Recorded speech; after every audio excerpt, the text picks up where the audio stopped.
opportunities. Te tai ki he tai hāngai. Hono mai kātua tātou impome niti koe ni.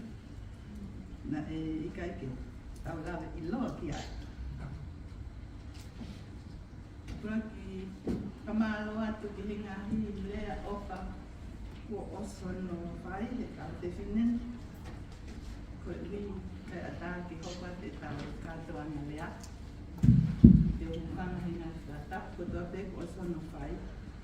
Kai wata waka tapu ma kehe ki he matakari koni o nau tolu ai whanuani. Koe hui koe tani koe nā kulere mai ai o aku he ni. It's a bit heavy. Don't forget I'm poor.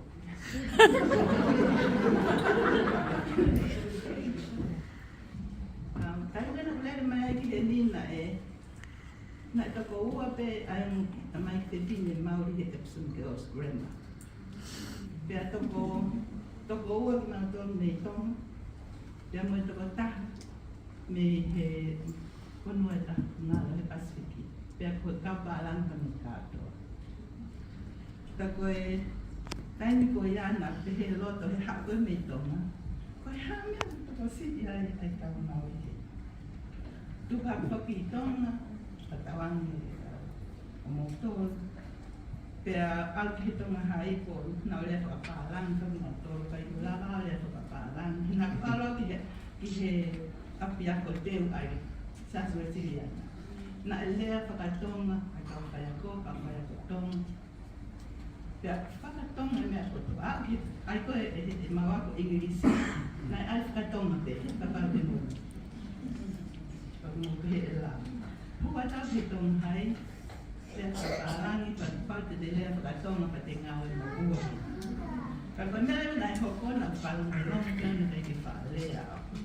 Mate ahi whia lea, ka koe whai a koia, koe whaalama. Lihi whia au nā rangoa, ko kāra kia. Tā koe o se class 7, me form 1, me form 2, ko au nā kumau, mai anga lele I tahi. Koe taini kolo ai nā te mau pāle ki anga lele. He nā tōru ko au ki anga lele I taha, hai ke nau si ilo I nau tōru koe kai kulama o lea whaka. So, a mai koe ki usila nina e lahi ai whai mataha. Na e hoku kia te au koe kui koe kai ke lava o lea whakaalangi me tō au le Ingirisi. Just passed the English school cert exam. O lava e maka ki skola siti tau lele mai ki he. So all my life, I had two things to do here. One, I would have liked to see more Maori girls going to Epsom Girls Grammar. And two, I wanted to see more teachers, more Tongan teachers, so that the Tongan students in Tonga could relate to them. But today, the Tongan teachers are not just in Tonga, they're here. I didn't dream about that. I dreamt about having as many Tongan English-speaking teachers in Tonga, because that's where the problem was. So my little attempt at Kakala is really based on my experiences as a student and as a lecturer who ended up teaching mainly Pacific Island students who had the exact same problems I had here and at USP. And if you read my poems, a lot of that has to do with sharing my own problems with others. So if you don't have those problems, too bad you won't understand why. So I begin by reading your poem, which summarized my experience here as a student who ended up being a teacher. And you may relate to it if you went to Auckland University or if you lived around here. It's called A Weekend in Auckland, and this is a weekend. So for me, I've come full circle. A weekend in Auckland is good for discovering again old meeting places in the park, hoping they have stories to tell about the adventures of a once youthful life. Down under the magnolia trees, the bench which took the weight of our first kiss is still there. The fountain continues to beat like an artificial heart, and the flowers continue to die with each passing day. And there, hovering high above, is the tower clock, now dwarfed by the reality of its own time, the striking shadow, a reminder that the heart's best defense at this time is forgetting. So that was written about my early life here in New Zealand, where it was better to forget. But now things have changed. And so my little presentation today is to remember how my teaching life had changed, and the way I have always tried, as Leslie said, to get the students to study, because I had a hard time at school and at university. And the development of Kakala is one of those attempts to help my students. I didn't know that one day I would be here talking to teachers about Kakala, but it was meant for students to try and encourage them. So, in a book entitled Education in Australia, New Zealand and the Pacific, I outline some of the educational problems facing many of our island nations of Oceania, and the need for our people to reclaim their education by making school and university teaching and curricula more relevant and meaningful for our teachers and our learners, by incorporating important elements of Pacific indigenous and local cultures with references to our own knowledges, skills and values. I have tried to do this in the 40 plus years I have been a teacher, curriculum developer, a teacher, educator and learner of many things, and some useful, some not so useful. And all this time I have found myself blessed and fortunate to grow up, to live and experience life in many of our islands in Oceania. Teaching and research in Pacific Island countries have been dominated, as you know, by Western scientific and liberal thinking, part of an intellectual colonization of the East by the West, in some cases resulting in the annihilation of our indigenous people and the eradication of their languages, their wisdom and their knowledges. This has resulted in a very serious, to a serious search and development by many of us for more appropriate teaching and research practices in our islands. For example, my search for Kakala, Tamasese's search for Fa'afale and Maua Hodge's search for Tiwaiwai, and more recently, Nambombamba in Fiji's search for the Vanua framework. So how did these people do this? Through critical reflection on what was going on, especially of ways of knowing in Western developed countries that were being perpetuated in our schools and higher education institutions, and calling for a paradigm shift.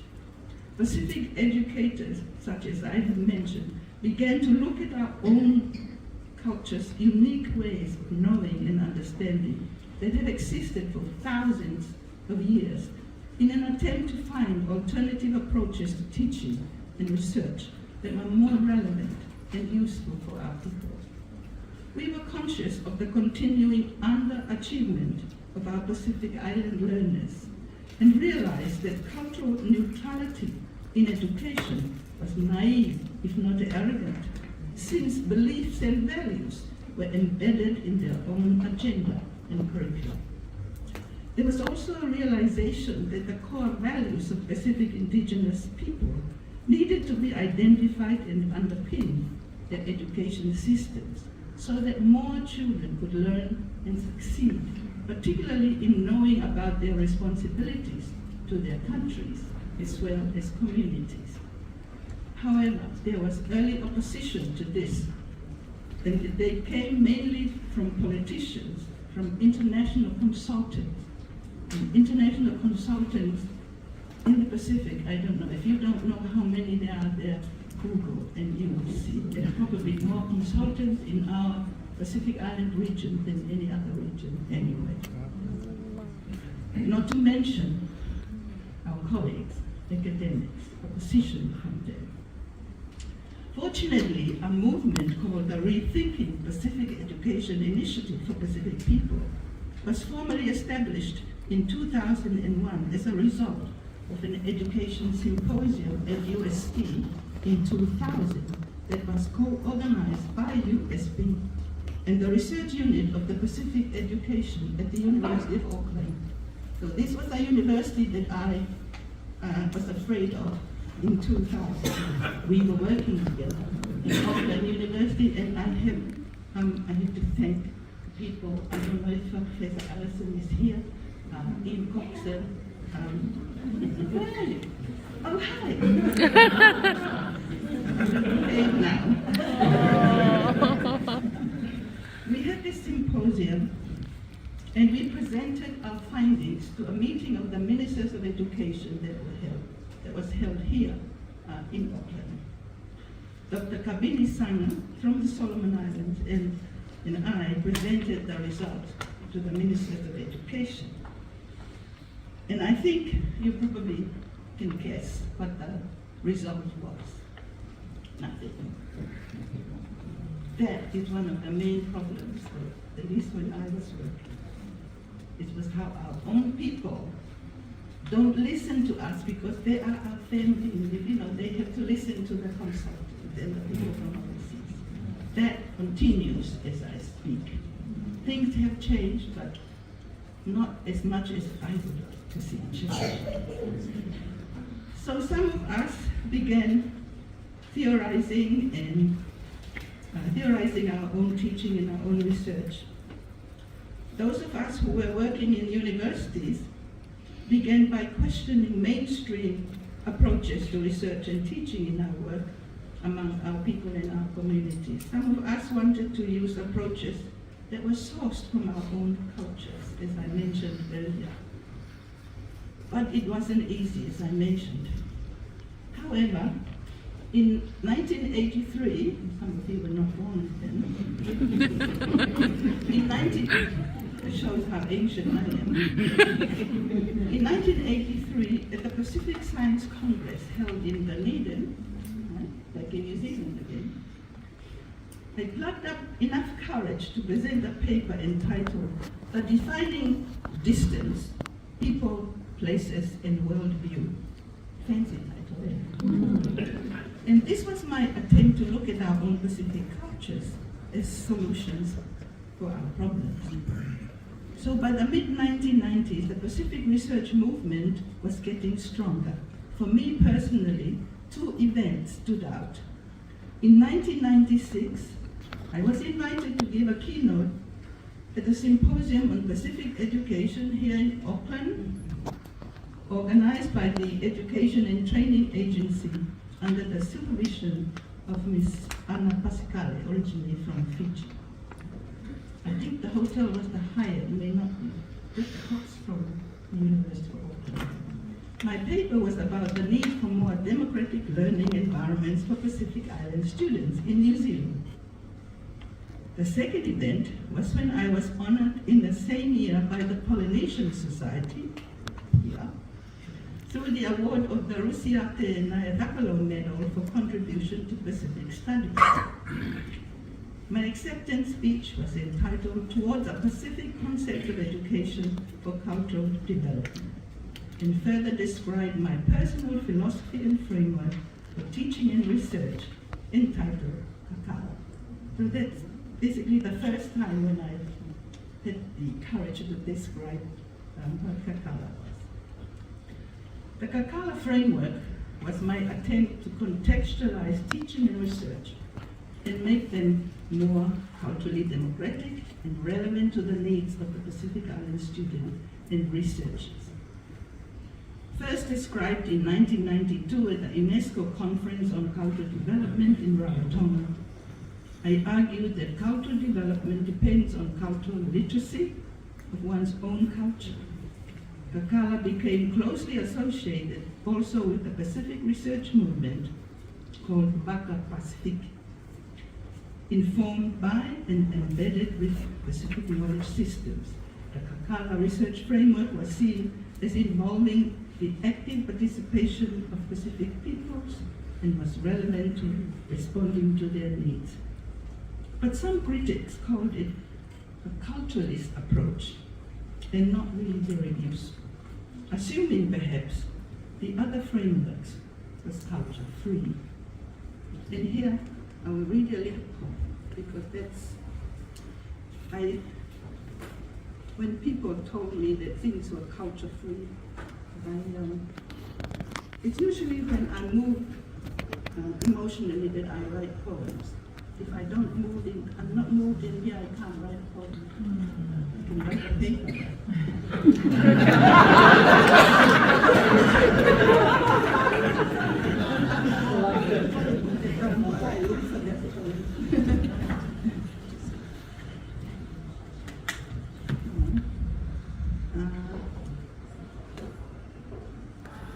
Here it is.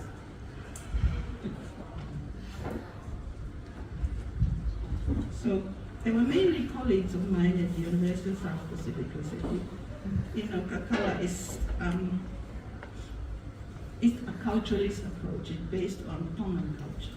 You can imagine they were not Pacific critics. So I wrote this, thinking about it. It's called thinking. Right? It's one of the things we teachers have to teach at school. Teach the kids how to think. You say that you think, therefore you are. But thinking belongs in the depths of the earth. We simply borrow what we need to know. These islands, the sky, the surrounding seas, the trees, the birds, and all that are free. The misty rain, the searching river, pools by the blowholes, a hidden flower, have their own thinking. They are different frames of mind that cannot fit in a small, selfish world. I'm sharing this because without my creative writing, I would not be able to, write chapters or teach, because the two are very much part of each other. There were more opportunities that emerged for me to share Kakala with others, and education for that included an invitation from the University of Auckland for me to teach in 2000 a cohort that was studying Pacific education. So I was able to come here and share Kakala with some of the students, their postgraduate students in the School of Education here. Since then, I have examined quite a few master's and doctoral theses written by Maori and Pacific scholars using distinctly Maori and Pacific research framework and methodologies. Some have done well in interrogating existing frameworks, while others, and this is interesting for you, while others have suggested the need for Pacifica scholars living in New Zealand to develop uniquely New Zealand Pacifica frameworks, and using images and metaphors that are sourced from their new homes, as well as the homes of the parents or grandparents. It is also heartening to see increased institutional support for Pacifica research and researchers here, particularly with staff who teach in schools here. The Kakala metaphor is important for me. It is important for both teaching and research. but I also believe it is an important art form in itself. As you noticed, or as I noticed in the last few minutes or an hour, it is an art form. Let me illustrate a fashioning Kakala is teaching in pedagogy. When I try to do it, I draw from both Western and Pacific epistemologies. Kakala in Tongan culture, as you know, is the garland of a collection of fragrant flowers and leaves. Sometimes we forget about the leaves, you know? But without the leaves, the flowers don't actually look good. And the fruit. Not to mention the fruit, which my husband always eats. Many of these flowers are ranked, as you know, according to their importance, which is often reflected in the finished product, referred to as the Kakala. And you all know the three processes, the toli, the tui, and luba, so I don't need to describe it to you. For me, Kakala has been a useful and culturally meaningful philosophy and framework for both teaching and research, and it ensures cultural inclusivity and provides for ownership, which is important, of the process as well as the product, whether we are talking about teaching or curriculum development or research. The Kakala research framework has been used, critiqued, and improved by Tongans as well as other researchers. In 2005, my colleagues at UST, Drs. Tāmaki and Johansen Fua, produced an enhanced and more robust version of Kakala through their self-reflection and critique when planning for a research project in which they were involved, called Sustainable Livelihood and Education Project, or SLEP, funded by who? New Zealand Aid. So all these things we're talking here about New Zealand, about you, about me. They added 2 new steps to Kakala. The first one is teo before toli, and malia and mafana at the end of luba.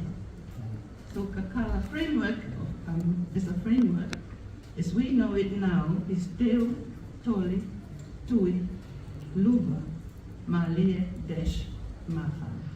It's getting a bit more complicated. Life used to be complicated. Okay, so I have this talking about the teo and malia and mafana. The teo, I think you all know, as teachers. Most of us cannot just walk into a classroom and pretend to know everything. We have to prepare. But it's malia and mafana that some researchers have had problems with. Well, they ask me, what does that mean, malia and mafana? Malia and mafana, Seula and Anna borrowed Helu Thaman Atu, another graduate of Auckland University, talked about malia and mafana. And malia and mafana is borrowed from dance, from Tongan dance. And you all know, because I'm sure you've all been to a Tongan concert, or you've all been to an occasion, a young, beautiful woman or lady is dancing. And you must have all seen the whakapare, the money that people give these dancers. Well, in America now, you don't pin the $100 and you get $1,000 and change them into $1 American dollar. You're laughing, I'm serious.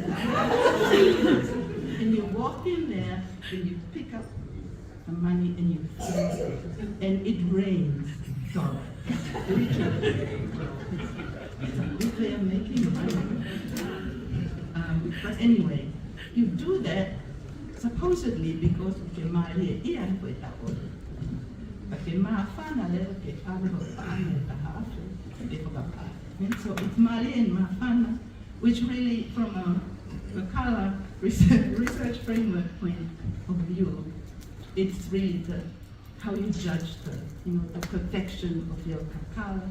And because the thing that I like about Kakala is the fact that you have to give it away. If you have a Kakala, if I give Alicia a Kakala because she's dancing and speaking, and she goes home with it, her mom is going, Alicia,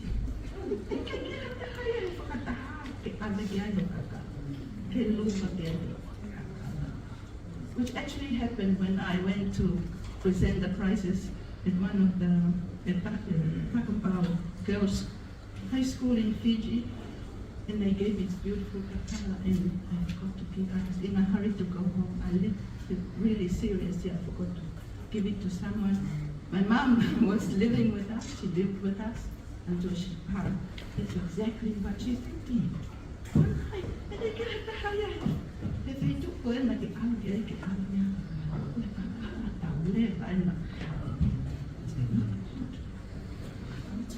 So that's another thing is great about Kakala.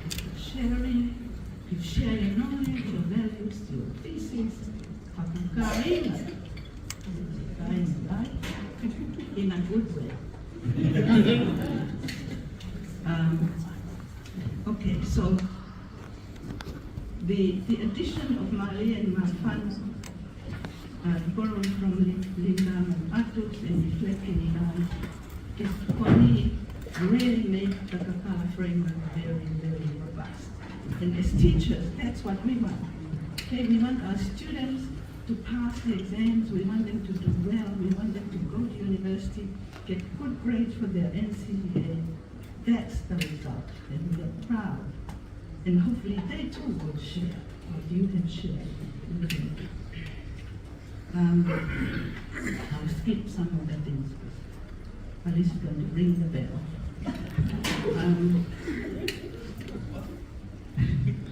I want to look now at the issue of ethics and protocols because as teachers and researchers that is often two important considerations. Dr. Tāmaki suggested using the Kakala framework, specific ethical principles are recognized, including the importance of relationships, which all you will know this, respect, cultural competence, meaningful engagement, reciprocity, usefulness, collective and individual rights, balance, protection, capacity building, communities, and participation. It's a whole list. So the Kakala research framework, if you use it for teaching, is not an easy framework to use. Right? It's not something, all you have to know is what, flowers and then you string it. Because here in New Zealand, all your classes, they're not all common.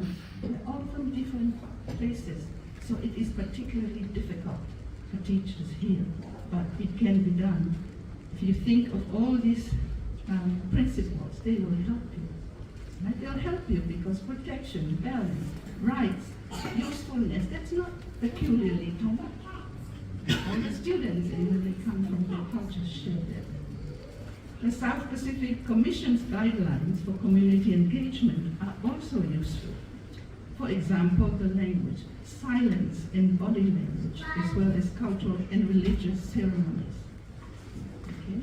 And this is where, we can use our religious background to help us improve our teaching, even if we're not teaching in a Christian school, because the values and the ethics really are part and parcel of the Kakala framework. Behaviors that teachers and researchers should try and avoid, this is very useful, but I didn't think about that when I developed Kakala. Anna Tāmaki came up with it, and she's very forceful when she's talking about teaching and research. I'm really happy that she's now a member of the Privy Council in Tonga. And she has been so forceful that I understand that some of our own leaders are telling her that she's too forceful. She says teachers and researchers should try and avoid, while working with Pacific students and Pacific communities, in rural areas especially, these things, and she makes a list which, I don't know if they're still there, but I think it's something like wearing flimsy clothes, wearing dark glasses when meeting local or village people, wearing flowers in one's hair or ear in a village unless one is at a beach or in a picnic. I always love to have a flower. So I always had to remember her when going to a village or a beach to wear my tiara in my hair. Sitting on the floor with legs outstretched or walking in front of a seated chief. Not removing shoes before entering a house. Standing around while everyone is sitting. Eating while walking around a village or island. Or using beaches without permission. She lists these things because she was teaching a course on research. Many of these teaching and research protocols are based on the notion, I'm interpreting, I'm always trying to interpret what people say, which is not a very good thing if you're Tongan. That's when you feel Portugal. Many of these teaching and research protocols are based on a notion of a person that is slightly different among Pacific people compared to Europeans. For example, a person in a Pacific community is respected because of his or her social status, which is influenced by her relationships to others. Okay? Whether you come from a chiefly family or you come from a village. But to others, while others, especially European cultures, a person is expected to be respected because she is important as an individual in her own right, unrelated to anyone else. Okay? I hope, I'm sure you have, somebody here is probably a chair of the human rights. So this is called by some people the Tāmaki. The Tāmaki, that's the relational one, versus the Mendelian view of a person. That is a relational versus an individualistic continuum. And I think the Pacific tendencies, our tendencies, particularly now, as I speak, not necessarily 50 years ago, as Mary mentioned, our tendencies now tend to be more relational and influenced by context. So I think we're still more relational, but I think we are a little bit more individualistic depending on the context. So certainly for me it is.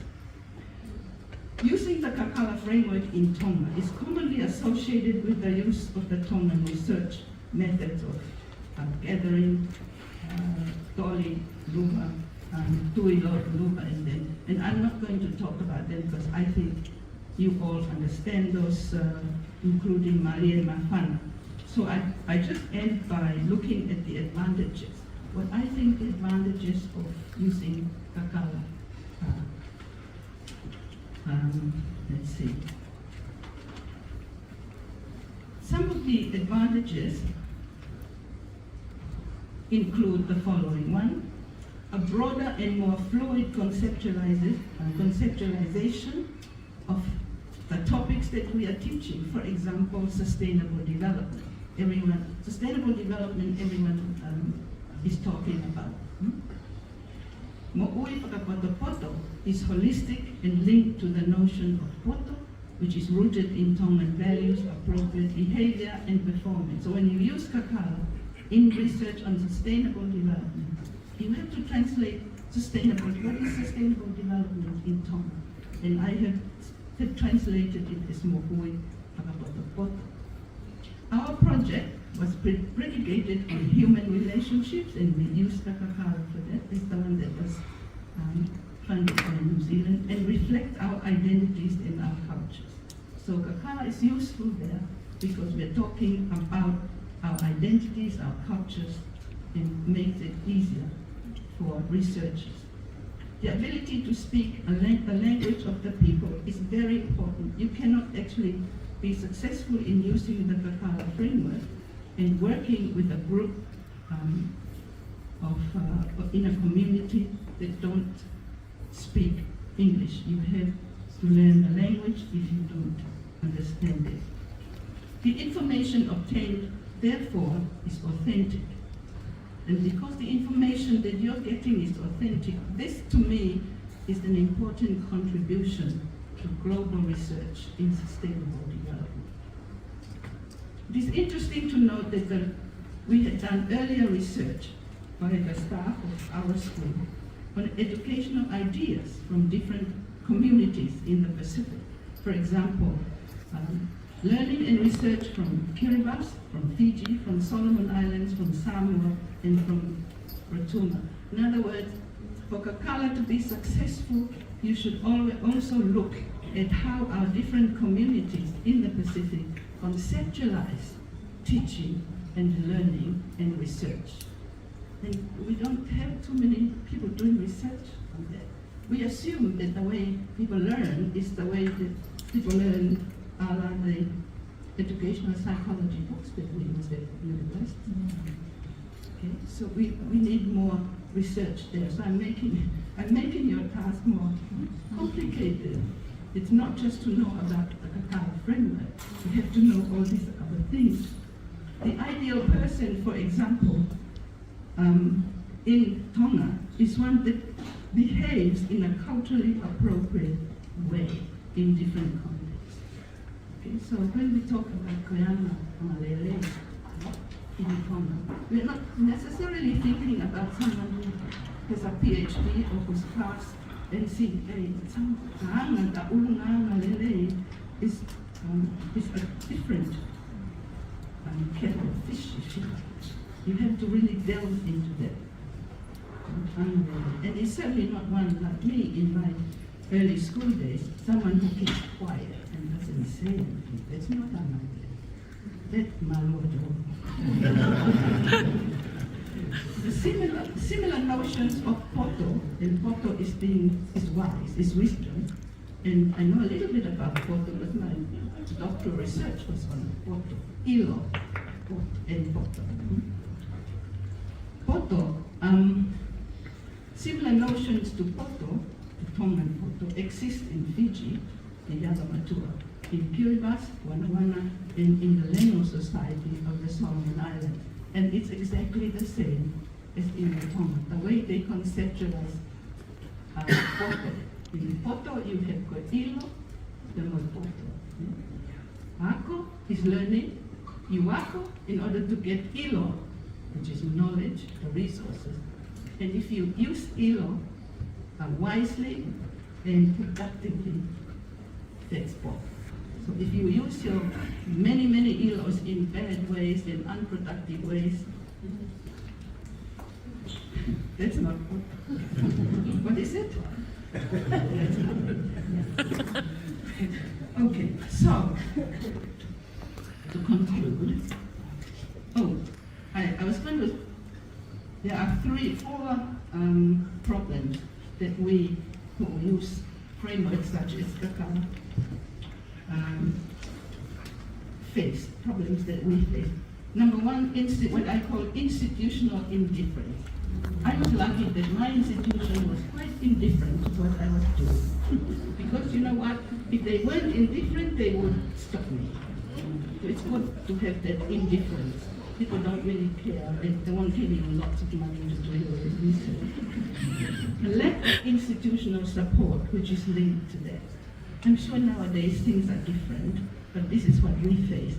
The little encouragement for critical analysis. That was something, that we face. The lack of advocacy by our own Pacific people.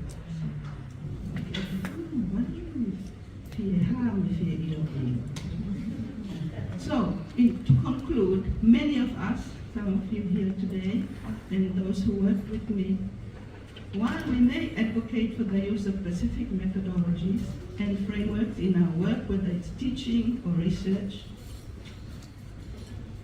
we often forget that we are products of education, of Western education and research. That's why we're here. We were successful in those areas. I myself do not apologize for borrowing ideas from different epistemologies, because